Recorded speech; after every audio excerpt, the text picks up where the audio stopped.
You are making your Ice Queen corsets wrong, and I'm going to show you how to do it properly. I'm Nikki. I was a professional princess for 10 years, and I have been a professional costumer for over 10 years. So to say I've made a few Ice Queen corsets is a bit of an understatement, but I have done every method that there is out there. I have come up with the best way that is beautiful, that doesn't chew up your braid, and that will hold up for a very long time. With that, let's jump into my cave of wonders, aka my very messy supply closet, and start building an Ice Queen corset. Oh, and this pattern will be available for digital download so that you can print at home and sew along and have all the instructions on how to do it. So you can get that in the description down below. Hit subscribe, and you'll be notified. Hit subscribe when my next video's live. Okay, so I made these curtains to hide all of my sins. As you can see, there's a lot in there. We will definitely need some of this. I found this bolt of dead stock snowflake fabric because on this channel we like to work smarter, not harder. And there's no way that I am doing stencils and glitter like I did in the past. This will be for our cape, but if you are cuckoo for Cocoa Puffs and you want to get crazy with it, smarter, not harder on this channel. This would be a good time to say that if you are interested in my jewelry line, my corset necklace and corset earrings available in both stainless steel and gold, then you can purchase those in the description down below and help me get rid of some of these boxes because I got way overzealous and overpurchased on shipping supplies. Big summer blowout. We need this box. We need some of this. And like that, my shame is hidden. Mostly. One of the biggest issues I see with Ice Queen costumes, which I've even made myself, is mixing up the color palettes. Depending on what reference image you're looking at, she is either tealy blue or a true blue. Can you see the color differences in that? I don't know what one we're gonna go with today, but as you can see, I have a lot of it. Some lavender, all for the line. Now we need to find the sequins for her corset. The cape fabric that I have is again that aqua color, so I think I need to find an aqua base. That's more of a true blue. Blue organza, but I think that still reads too green. I have lots of this light blue organza. Maybe I'll use this for the cape and go more true blue. Excuse you, much better. So we are going to do a true blue Ice Queen costume. What's nice is I have this like rectangle sequin fabric that really looks like what the parks use and what her corset actually is. She has these rectangle shaped sequins. So we are going to use this one, and my secret is laying organza over the top. That way, as your hair rubs, or as the wig rubs I should say, it's not gonna like get it all ratty and destroy it. So with that, let's start cutting out our pattern pieces. This corset will have 3 layers. You'll have your strength layer, which will be a coutil, twill, or canvas, which will be my purple fabric here. Then we'll have our fashion layer, which will be our blue sequin with our blue organza, but we will treat that as 1 layer. Then we will have our lining, which will be a light cotton. Before you get to cutting any of your layers, you should have made a mock-up to make sure that the top and bottom lines of your corset are sitting on your body where you want them to. If you need a little more coverage, you can add height to the top or bottom edge. Now this pattern has been designed for many applications, and so the top and bottom edges are designed to be the finished edges of your corset in case you're finishing it the standard way of using bias tape. However, if you're following the bagged technique, then you need to know the following. The most important part of the bag technique is making sure you add seam allowance to the top and bottom of your pattern before cutting out any of your fabric. In this instance, we'll be using a 1/2 inch.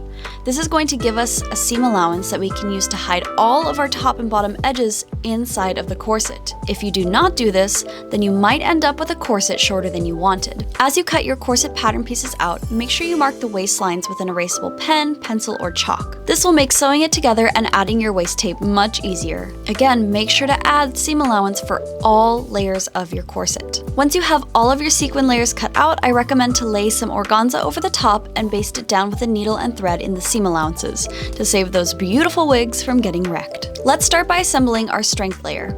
Sew the panels together by matching the letters on the pattern and aligning the waistlines.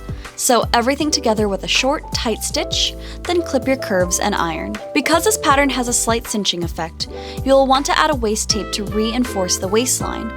You'll lay a 1/4 inch or 1/2 inch piece of twill tape along the waistline notches and stitch in the ditch of each seam to lock it in. From there, I sewed boning channels inside using a 3/4 inch twill tape for my 1/2 inch boning. However, if you're using 1/4 inch boning, you'll want a 1/2 inch tape. You can place these along each seam. If you have a larger bust, you might also want to add an extra spiral steel bone in the center seam or 2 along the center front. Then cut out panel 4 again from the strength fabric and stitch it to itself along the grommet seam. Flip the raw edges under to make a grommet placket, and lastly make a channel for your 1/2 inch steel boning by stitching 5/8 of an inch away from the edge. Once all bones are cut, tipped, and inserted, stitch the top and bottom edges closed with a tight stitch. Repeat the same steps for the sequin layer of matching the seams, aligning the waistline, and sewing them with a short, tight stitch. So I have sewn up the outer layer of the corset, and it's gonna look so cute.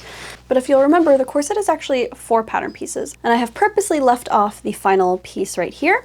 And that's because I don't want to put sequins right next to grommets or underneath grommets. There's just a lot of friction that happens in that area, and I want to make sure it's as strong and long-lasting as possible. So what I will do is I will just cut out another piece of coutil. Because these are all see-through fabrics and my coutil is my signature purple, you might be able to see it through. It's not that bad, but I want it to be just extra safe, so for the first 3 panels, I just fused a little bit of that over top. That way, if you happen to see through the fabric, you'll see this instead of purple. And this I will be using on the skirt as well, so it's all cohesive and nice. Once again, we can sew all of our lining pieces together by matching the seams and aligning the waistlines and sewing it with a tight, short stitch. Here is where the bagged technique comes in, and you have 2 options. If your machine can handle going through a lot of layers, then you can lay your fashion layer and your lining layer right sides together. Then lay that on top of your strength layer wrong sides together. Match up all your seams along the top and bottom and stitch it together with the same seam allowance you added earlier. From there, clip your curves, and then you can reach through the sequin and lining layer to pull everything right side out. Give the top and bottom edges a good iron, and you can jump ahead to finishing. This option is the cleaner and less fussy of the 2 options. However, if your machine can't sew through that many layers, then you can try option 2. Option 2, you lay your sequin and your lining right sides together, matching them up along the seams and stitching together along the top and bottom edge with the same additional seam allowance. Then clip your curves and flip your bag right side out. Then you can take your strength layer and shove it into your bag, making sure to push all the seam allowances towards the back. Then iron everything really, really well. From there, I like to add some tacking stitches along the waistline to keep all of the layers together. However, this option can have some slippage where the lining can peek out from the bottom or top edge, in which case you may want to tack the lining to the strength layer on the inside at the top and bottom edge. Finish off the back edges of the corset by whip stitching the seam allowances down to the grommet panel, making sure to tuck the seam allowances under. Then you can feel out your bone along the grommet panel and mark that with some basting stitches or an erasable pen. This will give you a guideline for adding your grommets for the lacing panel. If you're unsure about how to space out or add your grommets, I do have a video about that on my channel, and I highly recommend using 2-part grommets from C.S. Osborne, as they are really high quality. All right, now it is time to decorate, and I have quite a few options. I'm gonna keep this one pretty minimal, but there's so many great little doodads and trims and rhinestones and stuff that you can put on there. These, oh, my hands are so gross, I'm so sorry. These little, I think they're called baguettes. These little baguette stones are really fun to put on. For my spirit version of the costume, I put on lots of these marquee rhinestones. And then, of course, you can find these little craft snowflake ones. And then, of course, I have just a whole bunch of rhinestones. And so there's nothing more than getting a fun little drinky poo and putting on a little show. Endlessly scrolling TikTok as you get some E6000 on there and just rhinestone away and have fun with it.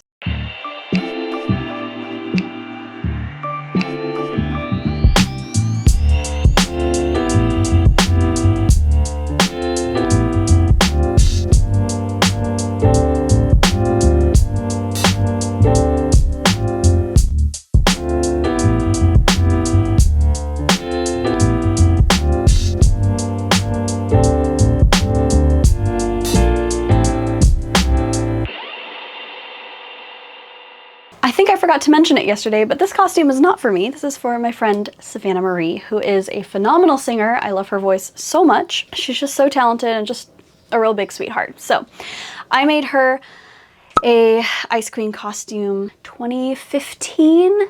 So a decade ago. You'll see in the before and after just how much my skills have progressed and why I feel comfortable offering patterns and tutorials. Okay, all right, back to work.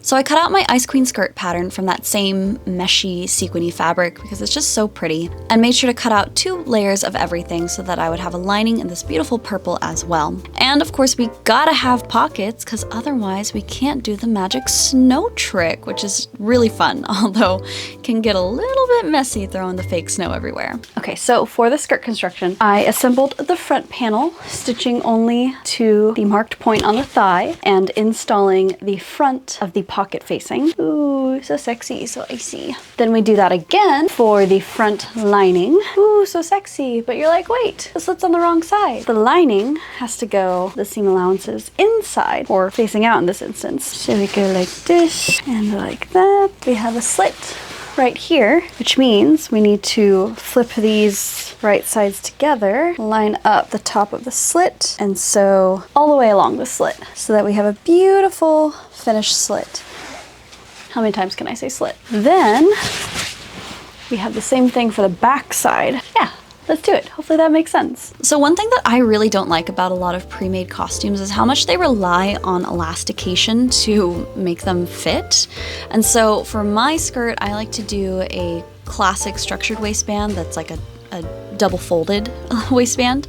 However, I add a little bit of ribbon from the side seam that lets out through the waistband at the center back next to the zipper, and that allows for just a little bit of a drawstring action on the waist, allowing for a better adjustment of fit so that if you do have other people wearing it, and you know, as women our bodies fluctuate, so I really like having that option as well. Since the aqua snowflake fabric didn't match our color palette, I used more of the light blue organza and kind of freehanded a pattern where I just measured the length of the cape that I wanted, cut out a couple panels, folded them in half, and made like triangle panels that I stitched together with some French seams. And then I just cleaned up the edges and gave them kind of a triangular fractal shape, and then roll hemmed every edge of that. Now, if you wanted to go in and add some glitter snowflakes with some fabric glue, you definitely could, but the glitter gets everywhere, so I just left it as is. That way she could do parties and not, you know, leave a trail everywhere. To connect it to the cape, I just gathered the top edge onto a piece of twill tape and then connected that to a piece of elastic and concealed everything in some bias binding. That then goes around the torso and slips under the bust, so it's completely hidden and also has a little give if a kid steps on it. Her undershirt was still in great condition, and so with that, the outfit was complete, and we are ready to see this icy queen in action.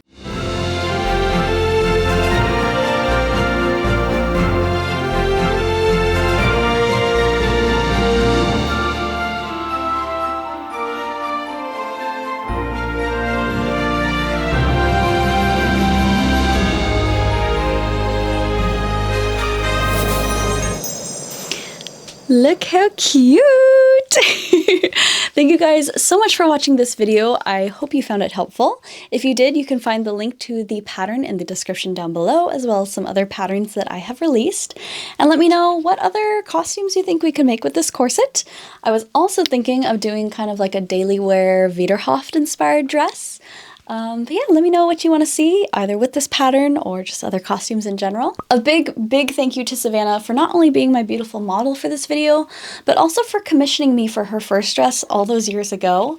While the first dress wasn't bad by any means, and I used effectively the same techniques, I think it's really a testament to how much I've progressed as a costumer and a testament to how much honing you can do within the same technique, because even though you may already know it, how you apply it can always get better and better by doing it again and again, and repetition and practice makes perfect. So thank you, Savannah, for believing in me then and believing in me now. I really appreciate it. If you want to support this channel and see similar videos, you can hit that subscribe button somewhere around here, and maybe share this video with a friend. Share it with your mom, share it with your dad, your dog, I don't know. Share it with somebody. Thank you guys so much for watching, and I will see you in the next video. Bye! Are you wearing a wig? Oh, no, yes. No.